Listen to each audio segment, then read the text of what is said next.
először, ja. Majd mindjárt. Na, vajon megnézzük a ruhádat közelről. Na?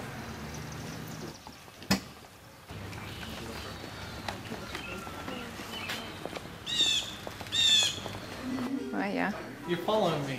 I just love that place. Smile for Heather and Erno. Hi. You look nervous and you're not even the one getting married. Who, me? Yeah, you. Let's see.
You may be seated.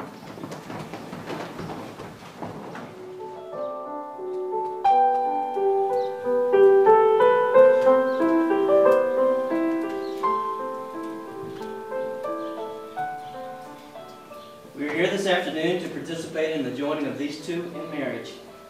The bride, Heather Northam, and the groom, Erno Keskini, welcome you and thank you for your presence here today. As I think about this ceremony and as I reflect on a lot of things about this life, I have a little bit of an advantage in that I know one of these parties pretty well. As I think back over our lives and the life of Heather as she grew up in our home, I have a lot of memories. And before I start with the charge to them, I'd like to share a few memories with you. I remember when she was born, and she was first time laying in the little crib inside the observation room. Her hair was really dark, and her eyes were just as blue as you could imagine. And that was striking. It has always been part of her that I see in my eyes even when she's not around.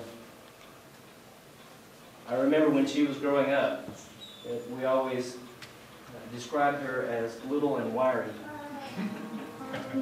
She always moved fast. In fact, we tell a lot of people who ask about her and about her background that we tell them that she started kicking before she was born and has never stopped. I remember braces on her legs that she carried around for a long time. I remember a patch on one of her eyes that she had for a long time. And as I think back on those, as hard as it was for her when she was so little, I can't help but think that it gave her some character about life. And as I look at her today and appreciate who she is today, I think about those kinds of things. I remember running with her when she was about 7. And we were out jogging one day and she wanted to come with me, and she made it the whole mile.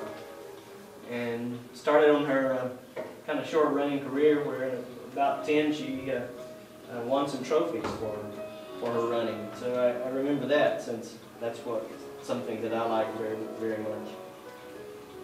About 4 years we were able to go to the mountains of Colorado, backpack and trek together.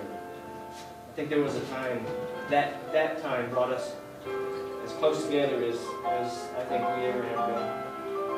And then I think about her care and concern for other people, particularly those who are disabled. And she started working for those particular children when she was about 9th or 10th grade in high school. And that has followed her for her whole life. And as I think about that, I see that as a part of her character. And finally, I see it as a part of her independence.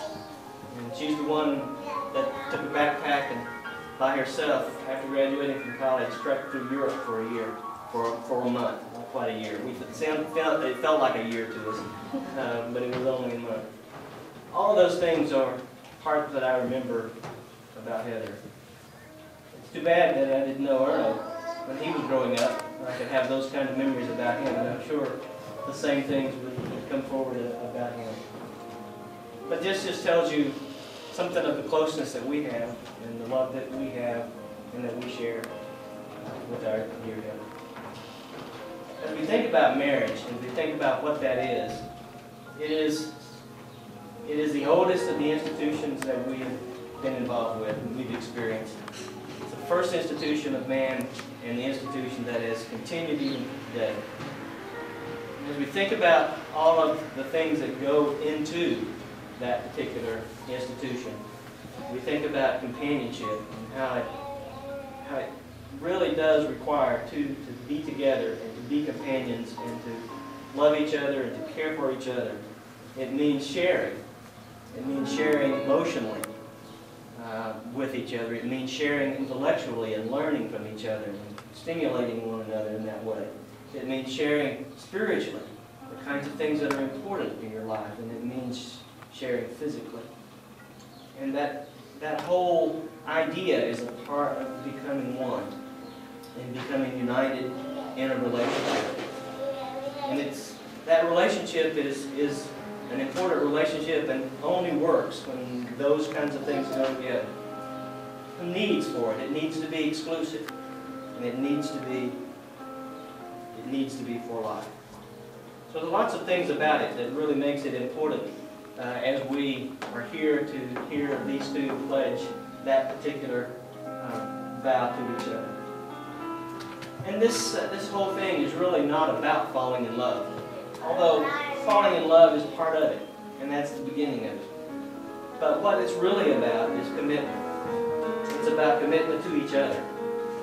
And it's about loving and caring and supporting and defending and building and many other kinds of things that come along in life. And the commitment says that happens.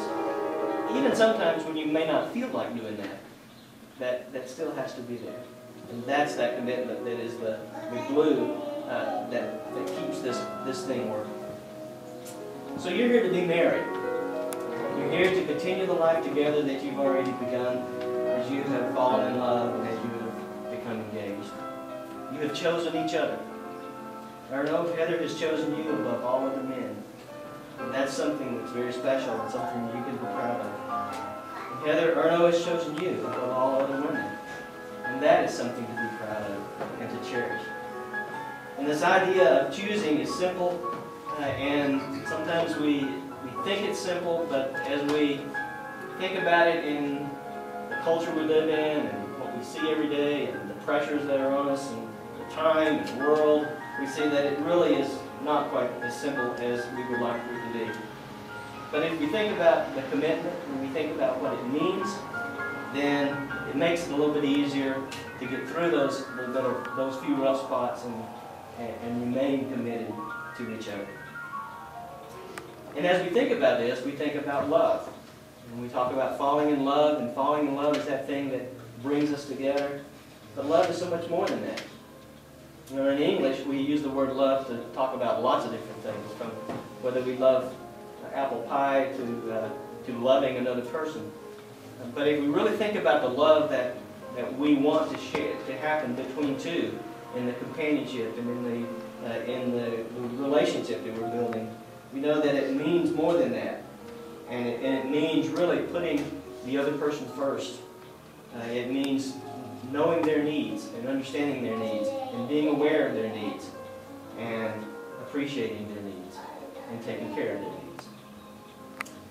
So even though it's not an easy thing to do, it's there and it can be done, and that's what it really takes to make this thing last forever.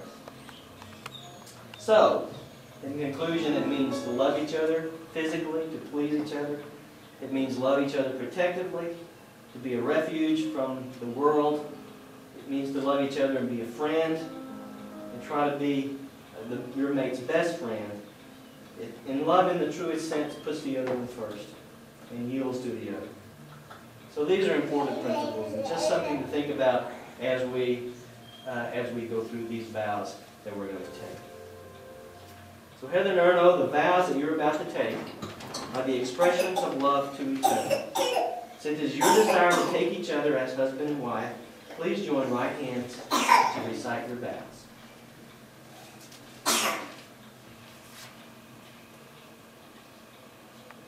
Erno, do you take Heather to be your lawfully wedded wife, promising to love, honor, comfort, and cherish her and her alone? Heather, do you take Erno to be your lawfully wedded husband, promising to love, honor, and cherish him and him alone?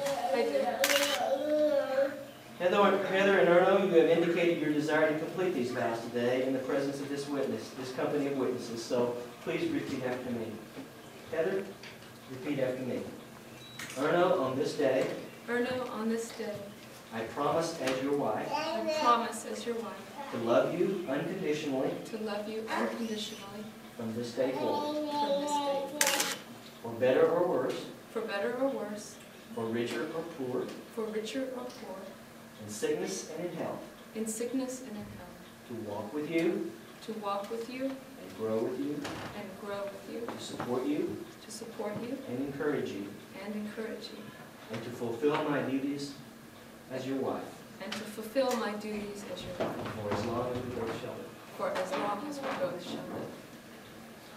Erno, please repeat after me. Heather, on this day, I promise as your husband, to love you unconditionally, from this day forward, for better or worse, for richer or poor, in sickness and in health, to walk with you, and grow with you, to support you, and encourage you, and to fulfill my duties as your husband, for as long as we both shall live.